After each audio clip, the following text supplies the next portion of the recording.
اعوذ باللہ من الشیطان الرجیم، بسم اللہ الرحمن الرحیم۔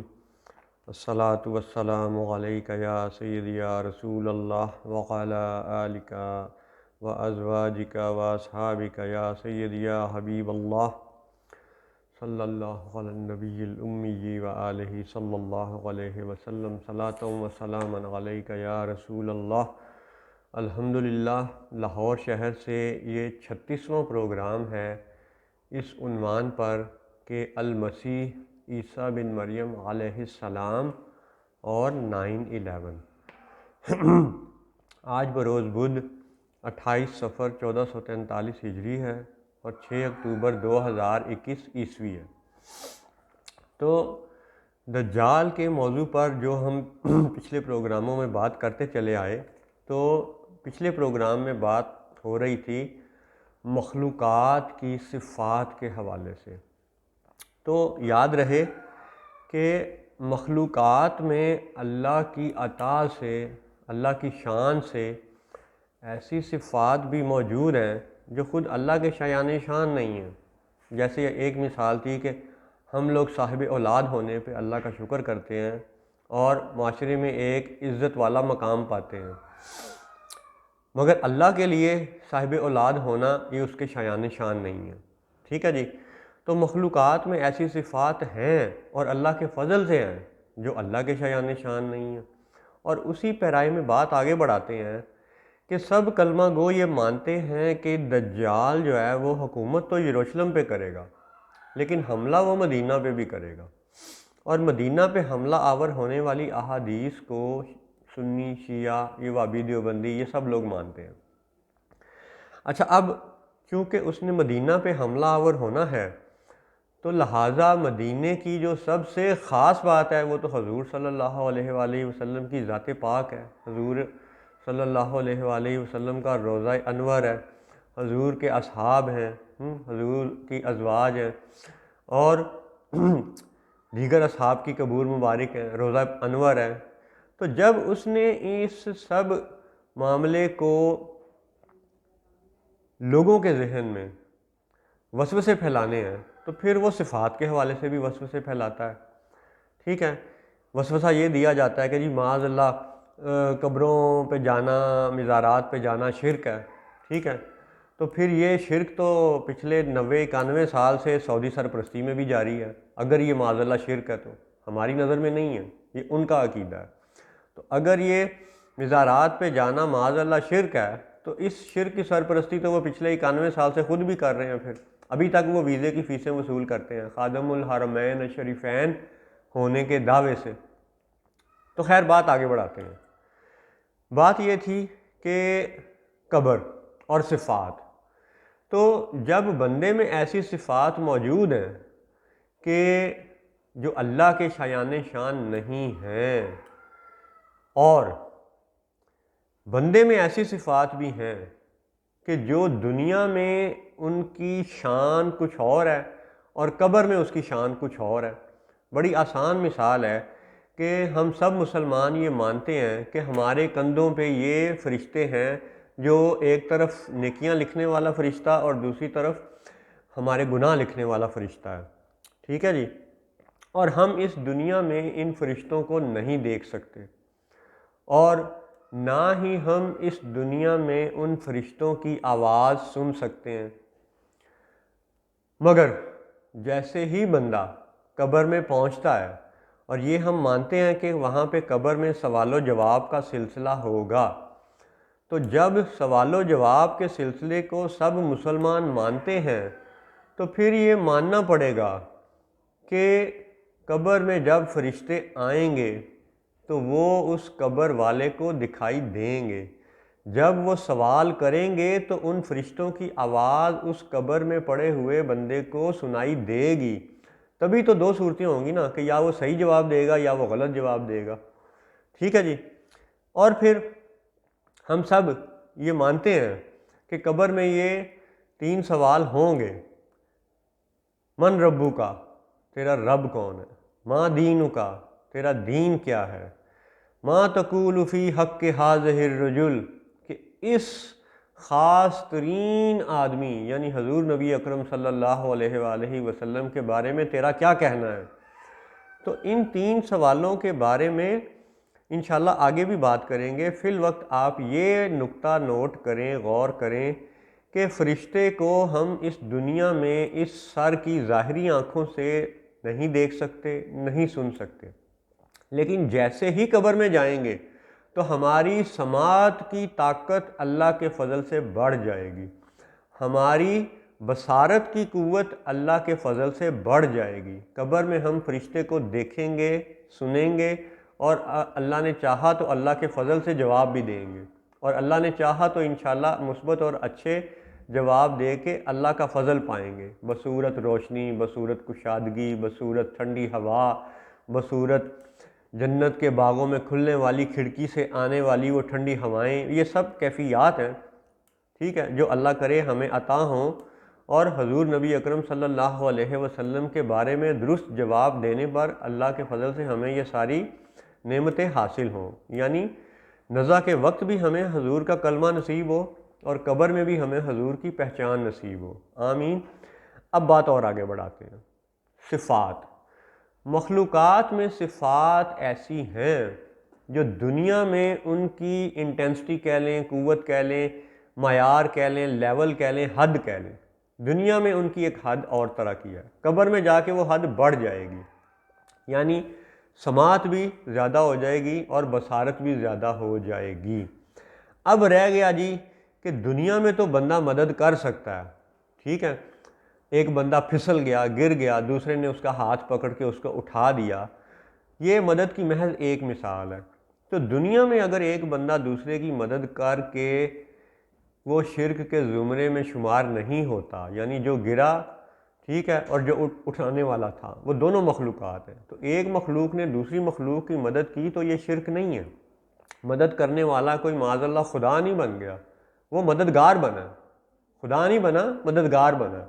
تو اسی طرح جب قبر میں سماعت بڑھ گئی، بصارت بڑھ گئی، تو پھر آپ خود سوچیں کہ مدد کرنے والی کیفیت کیوں نہیں بڑھ سکتی؟ قبر والے مدد کرنے پہ جو شان ان کی دنیا میں تھی، قبر میں اس سے زیادہ کیوں نہیں ہو سکتی؟ جبکہ یہ سب مانتے ہیں کہ سماعت بھی بڑھ جائے گی اور بصارت بھی بڑھ جائے گی۔ تو اب سماعت اور بصارت کا تعلق کیا مدد کے اس جذبے سے نہیں ہے؟ جب ہم دیکھتے ہیں کہ کوئی گر گیا، ہم اس کی چیخ و پکار سنتے ہیں، اس کی مدد کی فریاد سنتے ہیں، تو پھر ہم اس کو دیکھ کے اس کو آگے اپنا ہاتھ بڑھا کے اس کو اٹھانے کی کوشش کرتے ہیں۔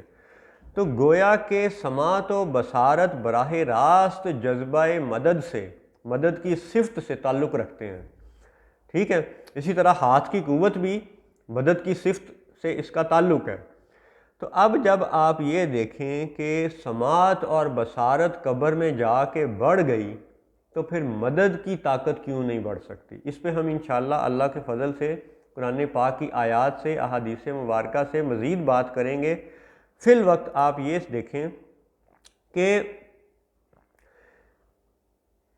آج کا اہم سوال یہ ہے، آج اس ساری تمہید کے بعد آج کا اہم سوال یہ ہے کہ ایک آنکھ کو دجال کی نشانی کیوں قرار دیا گیا؟ سنی، شیعہ، وہابی، دیوبندی، یہ سب ان احادیث کو مانتے ہیں کہ جن احادیث کی روح سے ہمیں یہ بات سمجھ آتی ہے کہ ایک آنکھ کو دجال کی نشانی قرار دیا گیا۔ اور اس حقیر کا سوال ہے آج کے بچوں سے کہ ایک آنکھ کو دجال کی نشانی قرار دینے کا کیا مطلب ہے، کیا مفہوم ہے، کیوں قرار دیا گیا؟ اس پہ بالیقین ہمارے بہت سے دیگر علماء کرام نے اچھے اچھے جوابات دے رکھے ہیں، بالیقین ان کے جوابات بھی خوبصورت ہیں، لیکن اس حقیر کا نقطہ نظر یہ ہے جو ان بچوں کو بتانا ضروری ہے کہ ایک آنکھ کو دجال کی نشانی قرار دیا جانا دراصل اس بات کا الہامی اشارہ ہے کہ جو دجال کا فتنہ ہوگا، جو آخری جنگ ہوگی، جو آخری مارکہ ہوگا، جو ملحمۃ الکبریٰ ہوگا، یا جو ورلڈ وار 3 ہوگی یا یہ جو آخری سب سے بڑا فتنہ ہوگا، یہ دراصل عقیدہ ختم نبوت کی جنگ ہوگا، اور یہ جنگ ہے، اس وقت جاری ہے۔ پھر سنیں، ایک آنکھ کو دجال کی نشانی قرار دیا جانا اس بات کا الہامی اشارہ ہے کہ دجالی فتنہ دراصل عقیدہ ختم نبوت کی جنگ ہے، اور اب وہ جنگ جاری ہے۔ اب آپ مزید سنیں کہ یہ کیسے، یہ ڈیڈکشن ہم کیسے کر سکتے ہیں، یہ نتیجہ ہم کیسے اخذ کر سکتے ہیں کہ جی ایک آنکھ اگر دجال کی نشانی ہے تو یہ عقیدہ ختم نبوت کی جنگ کیسے ہے؟ جی آپ جی ثابت کریں، جی ہر بندہ سننے والا یہ کہے گا۔ تو خیر، ثابت کرنا اور آپ کے سر پہ اپنا خیال مسلط کرنا، یہ زبردستی تو یہ حقیر نہیں کر سکتا، دل بدلنا اللہ تعالیٰ کا یعنی قدرت و اختیار والا معاملہ ہے، لیکن یہ حقیر آپ کو چند حقائق ضرور بیان کر سکتا ہے۔ ٹھیک ہے، تو آپ سنیں، انشاءاللہ اللہ تعالیٰ کے فضل و کرم سے فائدہ ہوگا۔ واقعہ سجدہ آدم، یہ انتہائی کمال اہمیت والا واقعہ ہے، اور قرآن پاک میں اس کو کئی جگہ پہ ذکر کیا گیا۔ ٹھیک ہے جی، بار بار اس کا تذکرہ آنا یہ بے معنی نہیں ہے۔ اب اسی واقعہ آدم سے ہمیں کئی طرح کے سبق ملتے ہیں، اس دنیا کے حوالے سے اور اول و آخر کے حوالے سے۔ ایک سبق یہ بھی ہے کہ جب وہ واقعہ ہوا، یعنی حضرت آدم علیہ السلام کو سجدہ ہوا، تو آپ یہ دیکھیں کہ اس وقت جو چند ایک باتوں کا تصور ہمارے ذہن میں جاگتا ہے، وہ ایک تو یہ ہے کہ ہمیں اس واقعے میں اللہ کی ذات کا ذکر ملتا ہے۔ اللہ سبحانہ و تعالی نے ہی تو حکم دیا تھا کہ جی سجدہ کرو، اللہ کا ذکر ملتا ہے۔ پھر حضرت آدم علیہ السلام جو خاکی مادی پتلا شریف وہ بنایا گیا، ٹھیک ہے، اور پھر اس میں روح پھونکی گئی، اور پھر روح پھونکے جانے پہ سجدے کا حکم تھا، تو روح کا ذکر ملتا ہے۔ ٹھیک ہے، حضرت آدم علیہ السلام کا ذکر ملتا ہے، فرشتوں کا ذکر ملتا ہے، ابلیس اور یعنی جو بعد میں شیطان کہلایا، شیطان کا ذکر ملتا ہے۔ ٹھیک ہے جی، تو اب آپ دیکھیں کہ اللہ کی ذات، روح، آدمی آدم علیہ السلام، فرشتے اور جن، ٹھیک ہے جی، یہ 5 وہ چیدہ یعنی ذاتیں ہیں، مخلوقات ہیں، جس میں اللہ خالق ہے اور باقی مخلوقات ہیں، ان سب کا ذکر ہمیں ملتا ہے سجدہ آدم علیہ السلام کے حوالے سے۔ اور یہ سب کو معلوم ہے کہ شیطان کو سجدہ آدم سے انکار پر لعنتی قرار دیا گیا تھا۔ اب جب اس کو لعنتی قرار دیا گیا تو اس نے قیامت تک مہلت مانگی اللہ تعالیٰ سے، اور مہلت کس بات کی مانگی؟ کہ وہ اولاد آدم کو بہکا دے گا۔ اب آپ دیکھیں کہ مہلت اس نے مانگی اولاد آدم کو بہکانے کی، لیکن سب سے پہلے اس نے بہکایا کس کو؟ وسوسہ کس کو دیا؟ حضرت آدم علیہ السلام اور اماں حوا رضی اللہ تعالی عنہا کو، یعنی اولاد آدم کو اس نے سب سے پہلا بہکاوا، سب سے پہلا وسوسہ اس نے نہیں دیا۔ تو ایک بات تو یہ ہو گئی کہ جو وہ بات کرتا ہے شیطان، جو وہ وعدہ کرتا ہے اس سے مکر جاتا ہے، کہتا یہ ہے کہ میں تو جی اولاد آدم کو بہکاؤں گا، لیکن پہلا وسوسہ اس نے حضرت آدم علیہ السلام اور اماں حوا کو دیا۔ اٹ مینز کہتا وہ کچھ اور ہے، کرتا وہ کچھ اور ہے۔ یہ ایسی ہی مثال ہے کہ جیسے امریکہ اور اتحادیوں نے کہا کہ جی ہم پاکستان کو تو کچھ نہیں کہیں گے، ہم افغانستان میں جناب القاعدہ اور طالبان اور دہشت گرد تنظیموں کو جو ہے نا ہلاک کرنے آئے ہیں۔ ٹھیک ہے، وعدہ اس نے یہ کیا، بیان اس نے یہ دیا، لیکن حقیقتاً وہ پاکستان کو نقصان پہنچا رہا ہے اور آئندہ بھی کوشش کرتا رہے گا۔ بہرحال اللہ اپنی پناہ میں رکھے، لیکن یہ اسی کے چیلے چانٹے ہیں کہ جو وعدہ کرتے ہیں، بات کرتے ہیں کہ جی ہم اولاد آدم کو، شیطان نے بھی یہی کہا تھا کہ میں بہکاؤں گا اولاد آدم کو، لیکن پہلا وسوسہ دیا حضرت آدم علیہ السلام کو۔ تو یہ تضاد ہے، ٹھیک ہے، یہ الٹ بات ہے، معکوس ہے، ایک دوسرے سے مخالف ہے۔ اچھا جی، اسی طرح کیونکہ شیطان پر لعنت پڑی تھی حضرت آدم علیہ السلام کو سجدے سے انکار کرنے پر، تو اب اس وقت اولاد آدم تو موجود ہی نہیں تھی، ٹھیک ہے، اور مہلت اس نے کس بات کی مانگی کہ جی میں ان کو بہکاؤں گا جو ابھی موجود ہی نہیں ہیں، جو ابھی پیدا ہی نہیں ہوئے، جن کا اس سجدہ آدم کے ہونے میں یا نہ ہونے میں کوئی کردار ہی نہیں ہے، کوئی ہاتھ ہی نہیں ہے، ٹھیک ہے۔ اب اس کی دوسری مثال سنیں، ٹھیک ہے، کہ جو حزب الشیطان ہیں، جو زائونسٹ ہیں، جو اس وقت دجال کی سیج سجانے کے لیے بصورت یاجوج ماجوج اور ان کے ہم نوا پوری طرح سے فتنہ و فساد برپا کیے ہوئے ہیں، ٹھیک ہے، اب آپ ان کی مثال یہ سنیں، یہ دیکھیں کہ آج 1948 سے لے کے آج 2021 عیسوی تک اسرائیل یہ کہتا ہے کہ جی جرمنی میں جو عیسائی تھا، جو ہٹلر تھا، اس نے ہولوکاسٹ کیا، اس نے یہودیوں کو قتل کیا، اس نے یہودیوں کو مارا، تو اس کے مارنے سے اب ہم جناب فلسطینیوں کو آ کے اٹھا کے باہر پھینک کے تو یہاں ریاست بنا کے بیٹھ گئے ہیں۔ اب آپ ذرا غور کریں کہ سجدہ آدم کی حقیقتیں کہاں کہاں پہ جا کے آپ کو حقائق کی کشادگی میں مدد دیتی ہیں۔ وہاں شیطان نے کیا کہا تھا کہ جی میں اولاد آدم کو بہکاؤں گا، وہ اولاد آدم جس کا قصور ہی کوئی نہیں ہے، سجدہ آدم کے ہونے میں یا نہ ہونے میں اولاد آدم کا تو معاملہ ہی کوئی نہیں ہے، ٹھیک ہے۔ بالکل ایسے ہی آپ غور کریں کہ مارا عیسائی نے، مارا ہٹلر نے، مارا کس جگہ؟ یورپ میں، کون سے ملک میں؟ خصوصاً جرمنی میں، ٹھیک ہے، گو کہ آس پاس باقی علاقے بھی تھوڑے بہت شامل رہے، لیکن مرکز تو جرمنی تھا، ٹھیک ہے۔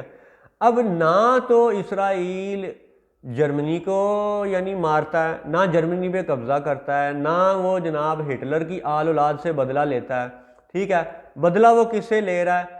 وہ سینکڑوں میل دور جناب فلسطین میں بیٹھے ہوئے وہ فلسطینی جو 10 نہیں 20 نہیں سینکڑوں سالوں سے، صدیوں سے وہاں پہ بیٹھے ہوئے ہیں، ٹھیک ہے، ان کو مار مار کے نکال رہا ہے۔ وہ آرمینیا کے لوگ جو فلسطین میں صدیوں سے بیٹھے ہوئے ہیں ان کو مار مار کے نکال رہا ہے۔ یعنی مارا جناب یہودیوں کو ہٹلر نے اور مارا جرمنی میں، ٹھیک ہے، اور وہ جرمنی ایسا ہے کہ جناب امریکہ کا اتحادی بن کے، اور امریکہ اسرائیل کا اتحادی ہے، وہ سب اتحادی آ کے افغانستان میں بیٹھتے ہیں اور افغانستان کو مارنے کے بہانے پاکستان کو نقصان پہنچاتے ہیں۔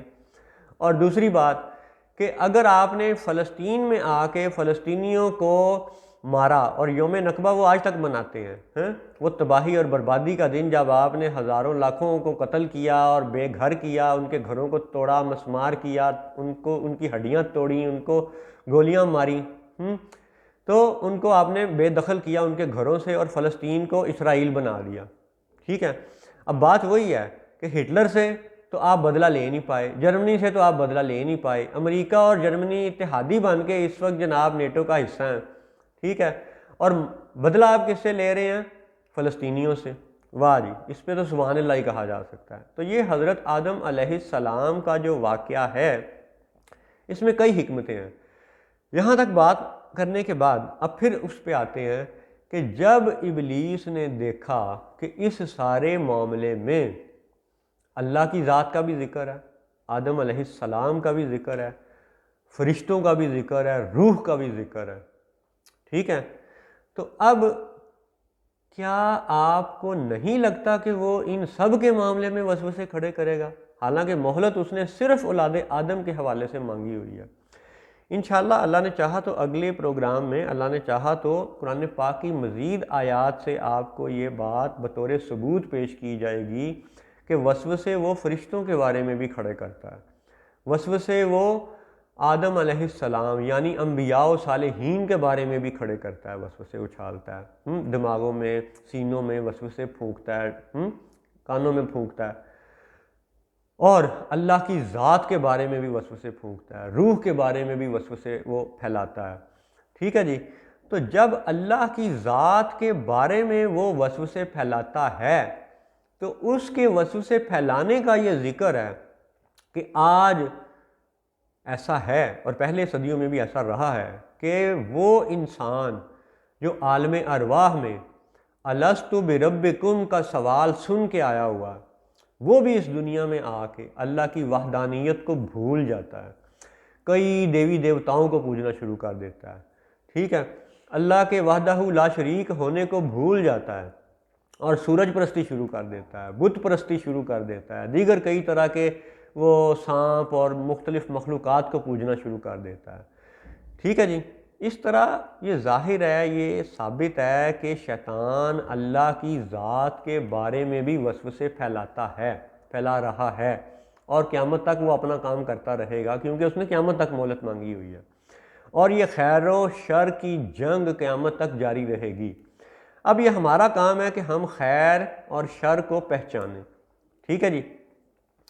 اسی پہچان کے لیے یہ ساری کوشش ہے، اور اس کوشش میں اگلی بات یہ ہے کہ وہی شیطان یہ وسوسے بھی پھیلاتا رہا کہ معاذ اللہ جبرائیل علیہ السلام برے ہیں، معاذ اللہ میکائیل علیہ السلام برے ہیں، معاذ اللہ فرشتے اللہ کی بیٹیاں ہیں، وغیرہ وغیرہ، اس طرح کے وہ وسوسے پھیلاتا رہا۔ اس حوالے سے آپ کو قرآن پاک کی آیات اگلے پروگرام میں انشاءاللہ سنائی جائیں گی۔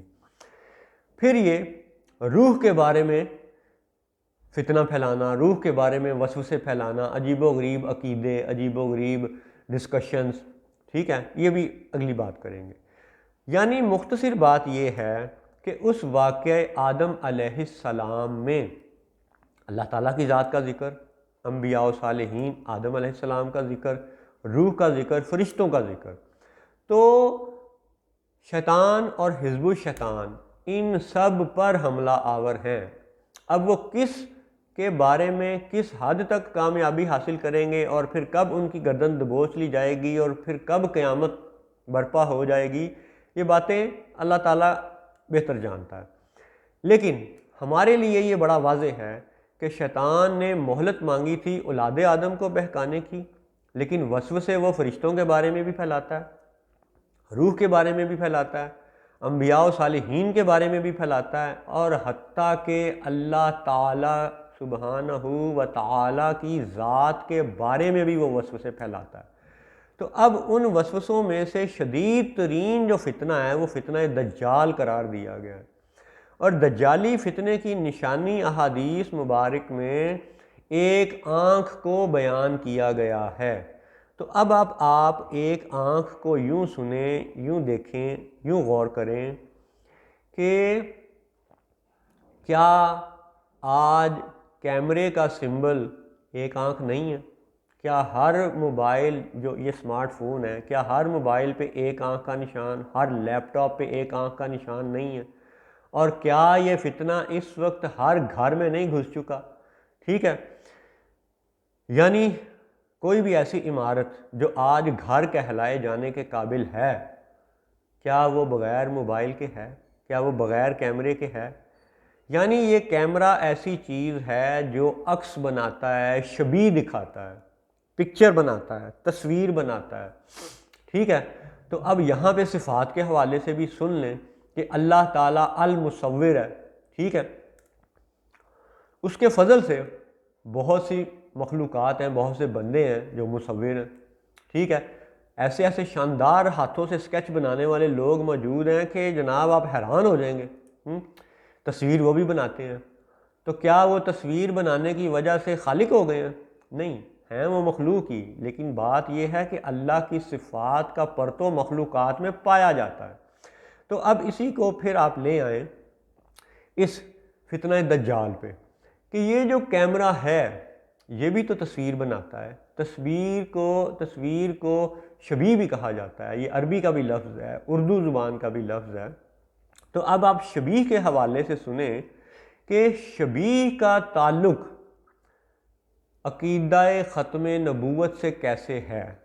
وہ اس طرح ہے کہ آج آپ دیکھتے ہیں سوشل میڈیا پہ ایسے کئی پیغامات، تصویریں آپ دیکھ چکے ہوں گے، اس حقیر نے بھی دیکھا کہ کوئی تصویر ایسی اچانک سامنے آتی ہے سوشل میڈیا پہ، کوئی ایسی پوسٹ کہ جس پہ حضرت عیسیٰ علیہ السلام کی تصویر بنی ہوتی ہے، کوئی ایسی آتی ہے جس پہ حضرت موسیٰ علیہ السلام کی تصویر بنی ہوتی ہے، معاذ اللہ ایسا بھی وہ دکھایا جاتا ہے کہ جناب صحابہ کرام اور انبیاء علیہم السلام کی فلمیں، ڈرامے، تصویریں، ٹھیک ہے جی، یہ سب کچھ آج کس وجہ سے ہو رہا ہے؟ کیمرے کی اس معاملے کی وجہ سے، ٹھیک ہے۔ تو اب اس کیمرے سے جب آپ کسی نبی کا عکس بناتے ہیں، شبیہ بناتے ہیں، تصویر بناتے ہیں، پکچر بناتے ہیں، تو کیا یہ کسی بھی غیر نبی کو نبی کے برابر دکھانے والی بات نہیں ہے؟ کیا یہ عقیدہ ختم نبوت پہ حملہ نہیں ہے؟ ٹھیک ہے، اس پہ عوام الناس گناہ گار نہیں ہے، وہ ان باتوں کو نہیں سمجھتے، ان کو بتانا ضروری ہے، ٹھیک ہے۔ اسی لیے بتایا جا رہا ہے کہ جب آپ شبیہ بناتے ہیں، ٹھیک ہے، حضرت موسیٰ علیہ السلام تو کئی ہزار سال پہلے گزر چکے، اور آج جب کوئی بندہ حضرت موسیٰ علیہ السلام کی شبیہ بنا کے دکھاتا ہے، تو کیا ہمارا مسلمانوں کا ایمان ہے کہ کیا یہ دونوں برابر ہو سکتے ہیں؟ نہیں ہو سکتے، ٹھیک ہے۔ اب آپ دیکھیں کہ اس شبیہ کے حوالے سے مزید غور کریں کہ شبیہ بنایا جانا، اور اس وقت دنیا پہ اسرائیل پہ غور کریں، خطہ عرب پہ غور کریں، خطہ عرب میں فلسطین کی سرزمین پر اسرائیلی ریاست جو کہ زائونسٹ سٹیٹ ہے وہ بنائی گئی۔ یہ وہ زائونسٹ سٹیٹ ہے جس کی مخالفت یہودی بھی کرتے ہیں، وہ جو صحیح والے یہودی ہیں جو آج بھی اپنے اصلی والے عقیدے پہ قائم ہیں، ٹھیک ہے۔ اچھا، جہاں پہ یہ اسرائیلی ریاست اس وقت ہے، اس کے آس پاس آپ غور کریں کہ حکومتوں پہ غور کریں، میکسیمم حکومتیں اس کے قریب شیعہ حکومتیں ہیں، ٹھیک ہے۔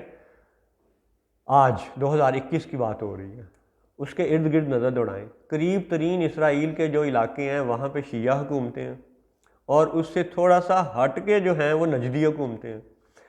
اب شیعہ لوگوں کے عقائد اور نجدی لوگوں کے عقائد آپ سنیں تو یہ دونوں ہی عقیدہ ختم نبوت پر حملہ کرنے کے مترادف ہے۔ وہ کیسے؟ وہ ایسے، سب سے پہلے کیونکہ یہ مکہ کے حاکم اپنے آپ کو بڑی اہمیت جتلاتے ہیں مکہ کے حاکم ہونے کی وجہ سے، تو سب سے پہلے آپ ان کی بات سنیں۔ معاذ اللہ وہ قرآن پاک کی اس آیت کو انا بشرم مثلکم کے مطابق، اس کی تشریح و تعویل کے مطابق یہ کہتے ہیں، معاذ اللہ، توبہ استغفر اللہ، کہ جی نبی تو ہمارے جیسے بشر ہیں، ٹھیک ہے۔ تو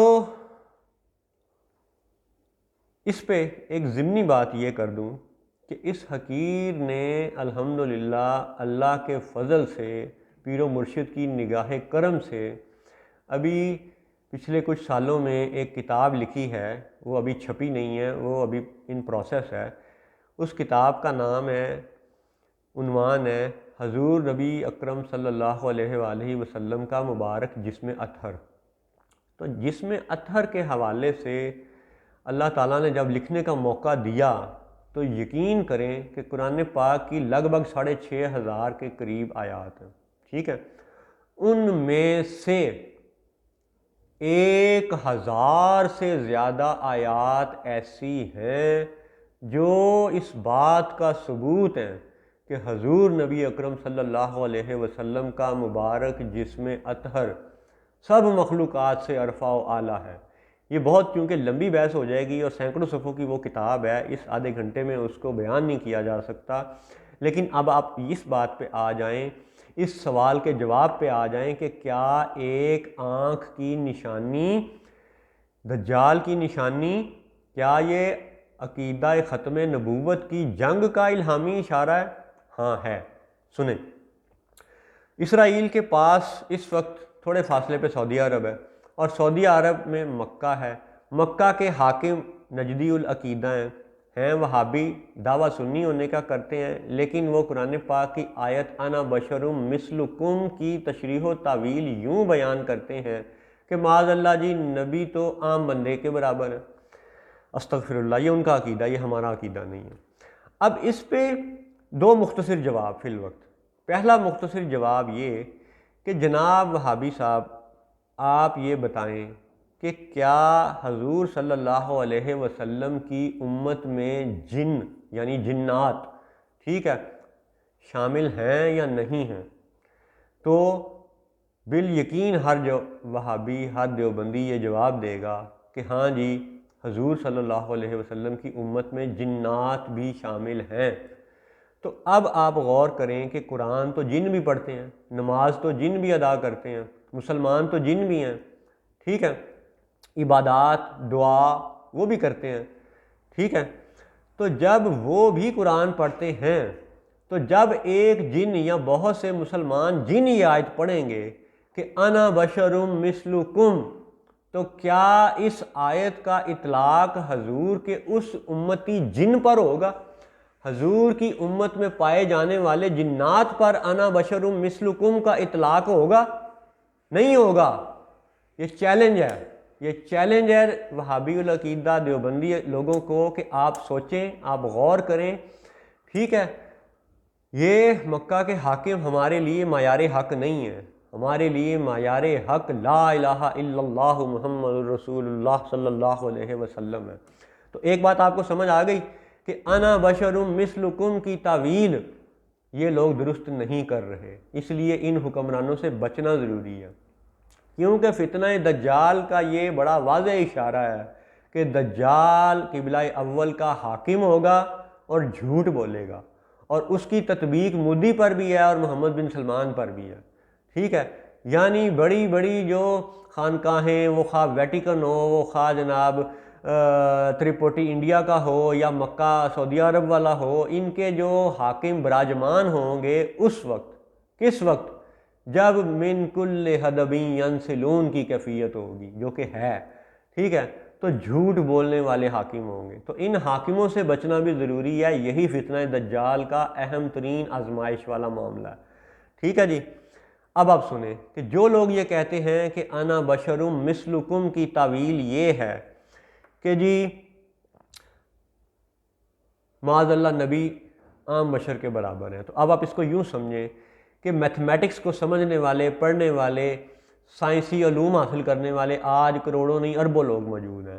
لیٹ سے کہ اف یو سے اے از اکول ٹو بی، اگر اے بی کے برابر ہے تو پھر یہ ماننا پڑے گا کہ بی بھی اے کے برابر ہے، ٹھیک ہے۔ یہ میتھمیٹکس کا، سائنس کا اصول ہے، ٹھیک ہے، کامن سینس کی بات ہے، عام فہم، عام سمجھ بوجھ کی بات ہے۔ تو پھر وہ نجدی جو معاذ اللہ نبی کو اپنے جیسا بشر کہتے ہیں، تو کیا A is equal to B, it implies that B is equal to A کے مصداق کیا یہ نجدی خود نبوت کا دعویٰ کر سکتے ہیں؟ بتائیں، جواب دیں۔ اب یہ ساری گفتگو میرے دوستوں، میرے بچوں، آپ کو ہٹ کرنے کی نیت سے نہیں کی جا رہی، خدا را اللہ کے واسطے سمجھو۔ میرا مقصد، اس حقیر کا مقصد آپ کو ہٹ کرنا نہیں ہے، آپ کو زچ کرنا نہیں ہے، آپ کے ذہن کی وہ کھڑکی کھولنی ہے جو پچھلے 100 سال میں 5 نسلوں پہ مقید کر دیا گیا، بند کر دیا گیا، دکھائے ہی نہیں جا رہے، حقائق بتائے ہی نہیں جا رہے، ٹھیک ہے۔ تو اب آپ یہ سمجھو کہ جو لوگ یہ کہتے ہیں کہ انا بشرم مثلکم کی تعویل یہ ہے کہ معاذ اللہ عام بندہ نبی کے برابر ہے یا نبی عام بندے کے برابر ہے، تو پھر اس کے مختصر جواب دہرا لیں کہ کیا انا بشرم مثلکم کی آیت مسلمان جنات پر لاگو ہوتی ہے؟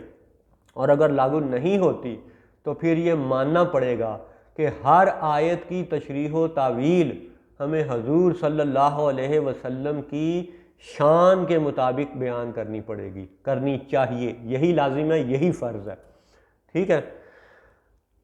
اب جب یہ A equal to B والی مثال آپ کو سمجھ آ گئی، جب یہ وہابی اور یہ نجدی اور یہ دیوبندی خود نبی ہونے کا دعویٰ نہیں کر سکتے، تو پھر ان سب کی خدمت میں گزارش ہے کہ پھر آپ معاذ اللہ نبی کو اپنے جیسا کہنا چھوڑ دیں، ٹھیک ہے۔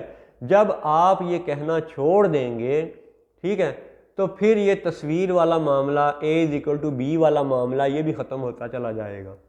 وہ ڈنمارک اور وہ سویڈن جنہوں نے خاکے بنائے، وہ کارٹون بنائے، وہ سلسلہ تو بعد میں شروع ہوا، ٹھیک ہے۔ پہلے تو آپ لوگوں نے یہ بیان دیا، ٹھیک ہے، معاذ اللہ استغفر اللہ، نقل کفر نہ باشد، کہ جی اللہ چاہے تو لاکھوں محمد پیدا کر سکتا ہے۔ کیا یہ دیوبندی عقیدہ نہیں تھا؟ کیا یہ اب بھی اس یعنی عقیدے والے شخص کو یہ باعزت قرار نہیں دیتے جس نے یہ عقیدہ گھڑا؟ کس نام پہ؟ اللہ کی وحدانیت اور اللہ کی شان کے نام پہ رسالت پر حملہ، عقیدہ ختم نبوت پر حملہ۔ اچھا جی، پھر اسی طرح شیعہ لوگ جو یہ کہتے ہیں معاذ اللہ کہ وہ حضرت علی کے نبی ہونے کا بھی ذکر کرتے ہیں، ایسے بھی علوی شیعہ موجود ہیں جو یہ کہتے ہیں معاذ اللہ کہ جی اللہ خود بصورت علی ظاہر ہوا۔ کہاں ظاہر ہوا؟ خانہ کعبہ کے اندر۔ تو یہ وہ علوی فرقہ ہے شیعوں کا جس کو شیعوں کے دیگر فرقے بھی برا کہتے ہیں کہ بھئی خدا بصورت بندہ ظاہر نہیں ہوتا، ٹھیک ہے، کوئی بندہ خدا نہیں ہو سکتا۔ تو یہی عقیدہ ہمارا بھی حضور صلی اللہ علیہ وسلم کے بارے میں ہے کہ وہ بشر ہیں، نور ہیں، رحمت للعالمین ہیں، لیکن ہر صورت میں وہ مخلوق ہے، وہ خالق نہیں ہے، ٹھیک ہے، وہ اللہ نہیں ہے۔ اچھا، پھر ایک آنکھ اور شبیہ کے حوالے سے عقیدہ ختم نبوت کی بات ہو رہی ہے۔ تو بات یہ ہو رہی ہے کہ نجدی العقیدہ لوگ بھی دراصل عقیدہ ختم نبوت پر حملہ کرنے والے لوگ ہیں، ٹھیک ہے۔ انا بشر مثلکم کی غلط تعویل کرتے ہیں۔ شیعہ لوگ مصحف فاطمہ کے انتظار میں ہیں۔ معاذ اللہ ان کے کچھ فرقوں کا یہ عقیدہ ہے کہ جی قرآن پاک مکمل نہیں ہے اور ابھی کچھ قرآن پاک کا حصہ ضائع ہو گیا تھا، ٹھیک ہے جی، یا ضائع کر دیا گیا تھا، اور اب وہ مصحف فاطمہ کے انتظار میں بھی ہیں۔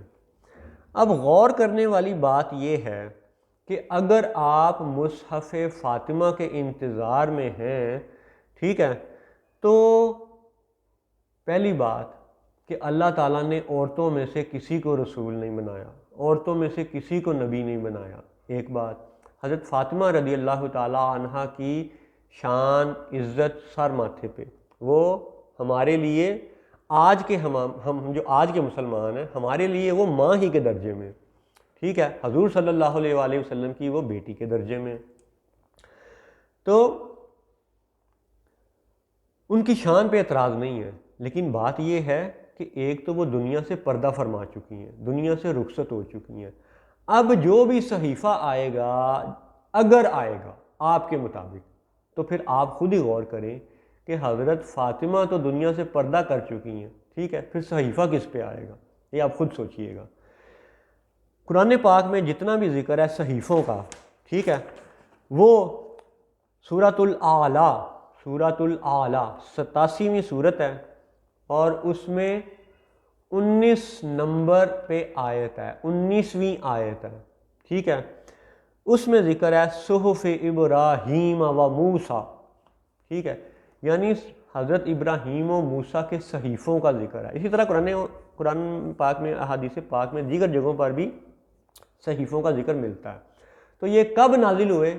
جب وہ انبیاء علیہم السلام اس زمین دنیا پر موجود تھے، تب صحیفے ان کے لیے اترے اور انہی کے نام سے منسوب ہو گئے۔ کلام اللہ کا، اور نسبت کس سے قرار دی گئی؟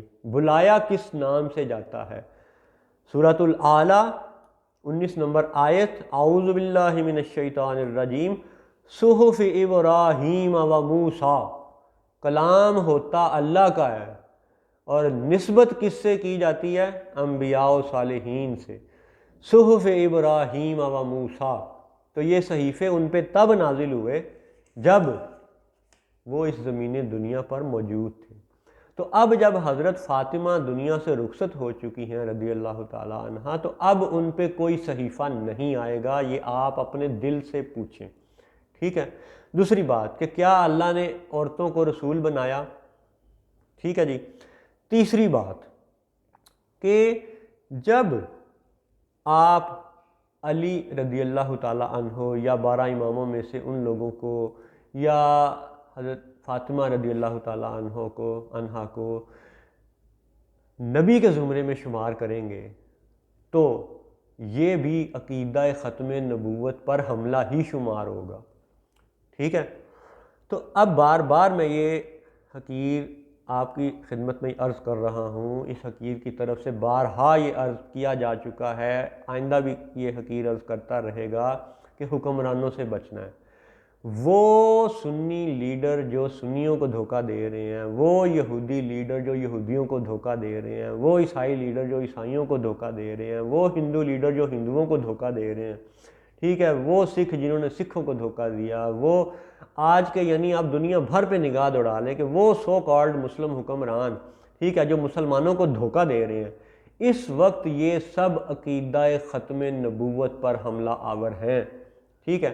اب آپ مزید سنیں کہ جی قادیانی وہ تو ویسے ہی یعنی ان کو بڑی لمبی چوڑی بحث کے بعد پاکستانی اسمبلی نے یعنی غیر مسلم قرار دے دیا تھا، بلکہ کافر قرار دے دیا تھا. ٹھیک ہے. اور ان کا عقیدہ بھی یہ ہے کہ جی حضور صلی اللہ علیہ وسلم آخری نبی نہیں ہیں. معاذ اللہ وہ یہ کہتے ہیں کہ جی مرزا غلام احمد قادیانی یہ نبی تھے، کوئی قادیانی کہتا ہے کہ وہ خلیفہ تھے، کوئی قادیانی کہتا ہے کہ جی وہ مسیحا تھے. ٹھیک ہے. اب یہ قادیانیوں کے جو تضادات ہیں وہ انشاءاللہ اگلی پروگراموں میں قرآن پاک کی آیات سے انشاءاللہ آپ کو بیان کیے جائیں گے. فی الحال آپ اس سوال کو سنیں کہ شبیہ اور کیمرہ یہ عقیدہ ختم نبوت کی جنگ کا الہامی اشارہ کیسے ہے. اب آپ یہ دیکھیں کہ آج اسرائیل کے ارد گرد یا تو شیعہ حکومتیں ہیں یا نجدی حکومتیں ہیں. ٹھیک ہے. اور ہر دو گروپ یہ عقیدہ ختم نبوت پہ حملہ آور ہیں. ان میں عوام کا قصور تھوڑا ہے اور لیڈران کا قصور زیادہ ہے، کیونکہ دجال بھی قبلہ اول کا حاکم ہوگا لیکن دھوکہ دے گا. ٹھیک ہے. الٹ پلٹ کر دے گا، فساد مچا دے گا. ٹھیک ہے. تہس نہس کر دے گا ہر بات کو، اور وہ کر رہے ہیں. اس کے جو یاجوج ماجوج اور اس کے ہم نوا ہیں اس وقت وہ یہی کام کر رہے ہیں. ٹھیک ہے جی. تو بات یہ ہوئی کہ جب نبیوں کی آپ شبیہ بنائیں گے، ان کی تصویریں بنائیں گے، ان کی فلمیں ڈرامے بنائیں گے تبلیغ کے نام پر، تو پھر ڈنمارک والے بھی فتنہ کریں گے، پھر سویڈن والے بھی فتنہ کریں گے، پھر ادھر ادھر